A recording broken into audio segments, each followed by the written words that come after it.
Chapitre 4. Il est parti, s'écria Marthe en accourant au bruit de la porte de la rue qui violemment refermée venait d'ébranler toute la maison tout entière. Oui, répondis-je, complètement parti. Eh bien, et son dîner, fit la vieille servante. Il ne dînera pas. Et son souper? Il ne soupera pas. Comment, dit Marthe en joignant les mains. Non, bonne Marthe, il ne mangera plus ni personne dans la maison. Mon oncle Lindenbrock nous met tous à la diète jusqu'au moment où il aura déchiffré un vieux grimoire qui est absolument indéchiffrable. Jésus! Nous n'avons plus qu'à mourir de faim. Je n'osais pas avouer qu'avec un homme aussi absolu que mon oncle, c'était un sort inévitable. La vieille servante, sérieusement alarmée, retourna dans sa cuisine en gémissant. Quand je fus seul, l'idée me vint d'aller tout conter à Grubben. Mais comment quitter la maison? Le professeur pouvait rentrer d'un instant à l'autre. Et s'il m'appelait? Et s'il voulait recommencer ce travail logographique qu'on eût vainement proposé au vieil Oedipe? Et si je ne répondais pas à son appel, qu'adviendrait-il? Le plus sage était de rester. Justement, un minéralogiste de Besançon venait de nous adresser une collection de géodes siliceuses qu'il fallait classer. Je me mis au travail. Je triais, j'étiquetais, je disposais dans la vitrine toutes ces pierres creuses au-dedans desquelles s'agitaient de petits cristaux. Mais cette occupation ne m'absorbait pas. L'affaire du vieux document ne laissait point de me préoccuper étrangement. Ma tête bouillonnait et je me sentais pris d'une vague inquiétude. J'avais le pressentiment qu'une catastrophe prochaine allait arriver. Au bout d'une heure, mes géodes étaient étalées avec ordre. Je me laissai aller alors dans le grand fauteuil d'Utrecht, les bras ballants et la tête renversée. J'allumai ma pipe à long tuyau courbe, dont le fourneau sculpté représentait une naïade nonchalamment étendue, puis je m'amusai à suivre le progrès de la carbonisation qui de ma naïade faisait peu à peu une négresse accomplie. De temps en temps, j'écoutais si quelque pas retentissait dans l'escalier, mais non. Où pouvait être mon oncle en ce moment? Je me le figurais courant sous les beaux arbres de la route d'Altona, gesticulant, tirant au mur avec sa canne, d'un bras violent battant les herbes, décapitant les chardons et troublant dans leur repos les cigognes solitaires. Rentrerait-il triomphant ou découragé? Qui aurait raison l'un de l'autre, du secret ou de lui? Je m'interrogeai ainsi et machinalement je pris entre mes doigts la feuille de papier sur laquelle s'allongeait l'incompréhensible série de lettres tracées par moi. Je me répétais, qu'est-ce que cela signifie? Je cherchais à grouper ces lettres de manière à former des mots impossibles. Qu'on les réunit par 2, 3 ou 5 ou 6, cela ne donnait absolument rien d'intelligible. Il y avait bien les 14e, 15e et 16e lettres qui faisaient le mot anglais ice. La 84e, la 85e et la 86e formaient le mot sœur. Enfin, dans le corps du document à la 3e ligne, je remarquais aussi les mots latins rota, mutabile, ira, nec, atra.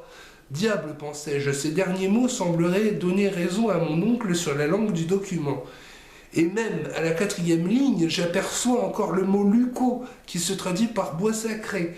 Il est vrai qu'à la 3e ligne, on lit le mot taliled, de tournure parfaitement hébraïque, et à la dernière des voyelles, mère, arc, mère, qui sont purement français. Il y avait là de quoi perdre la tête. 4 idiomes différents dans cette phrase absurde. Quel rapport pouvait-il exister entre les mots glace, monsieur, colère, cruel, bois sacré, changeant, mer, arc ou mer? Le premier et le dernier seuls se rapprochaient facilement. Rien d'étonnant que dans un document écrit en Islande, il fût question d'une mer de glace. Mais de là à comprendre le reste du cryptogramme, c'était autre chose. Je me débattais donc contre une insoluble difficulté.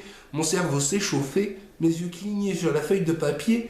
Les 132 lettres semblaient voltiger autour de moi, comme ces larmes d'argent qui glissent dans l'air autour de notre tête. Lorsque le sang s'y est violemment porté, j'étais en proie à une sorte d'hallucination, j'étouffais, il me fallait de l'air. Machinalement, je m'aimantais avec la feuille de papier dont le verso et le recto se présentaient successivement à mes regards. Quelle fut ma surprise quand, dans l'une de ces voltes rapides, au moment où le verso se tournait vers moi, je crus voir apparaître ces mots parfaitement lisibles, des mots latins entre autres, cratérium et terrestre. Soudain une lueur se fit dans mon esprit. Ces seuls indices me firent entrevoir la vérité. J'avais découvert la loi du chiffre. Pour comprendre ce document, il n'était pas même nécessaire de le lire à travers la feuille retournée, non. Tel il était, tel il m'avait été dicté, tel il pouvait être appelé couramment. Toutes les ingénieuses combinaisons du professeur se réalisaient. Il avait eu raison pour la disposition des lettres, raison pour la langue du document. Il s'en était fallu d'un rien pour qu'il puisse lire d'un bout à l'autre cette phrase latine, et ce rien, le hasard venait de me le donner. On comprend si je fus ému, mes yeux se troublèrent. Je ne pouvais m'en servir. J'avais étalé la feuille de papier sur la table. Il me suffisait d'y jeter un regard pour devenir possesseur du secret. Enfin, je parvins à calmer mon agitation. Je m'imposais la loi de faire 2 fois le tour de la chambre pour apaiser mes nerfs, et je revins m'engouffrer dans le vaste fauteuil. « Lisons », m'écriai-je. Après avoir refait dans mes poumons une ample provision d'air, je me penchai sur la table. Je posai mon doigt successivement sur chaque lettre et sans m'arrêter, sans hésiter un instant, je prononçai à haute voix la phrase entière. Mais quelle stupéfaction, quelle terreur m'envahit! Je restai d'abord comme frappé d'un coup subit. Quoi? Ce que je venais d'apprendre s'était accompli. Un homme avait eu assez d'audace pour pénétrer. Ah, m'écria-je en maudissant, mais non, mon oncle ne le saura pas. Il ne manquerait plus qu'il ait vint à connaître un semblable voyage. Il voudrait en goûter aussi, rien ne pourrait l'arrêter. Un géologue si déterminé, il partirait quand même, malgré tout, en dépit de tout, et il m'emmènerait avec lui, et nous n'en reviendrions pas. Jamais, jamais. J'étais dans une surexcitation difficile à peindre. Non, ce ne sera pas, dis-je avec énergie, et puisque je peux empêcher qu'une pareille idée vienne à l'esprit de mon tyran, je le ferai. À tourner et retourner ce document, il pourrait par hasard en découvrir la clé. Détruisons-le. Il y avait un reste de feu dans la cheminée. Je saisis non seulement la feuille de papier, mais le parchemin de Saknussemm d'une main fébrile.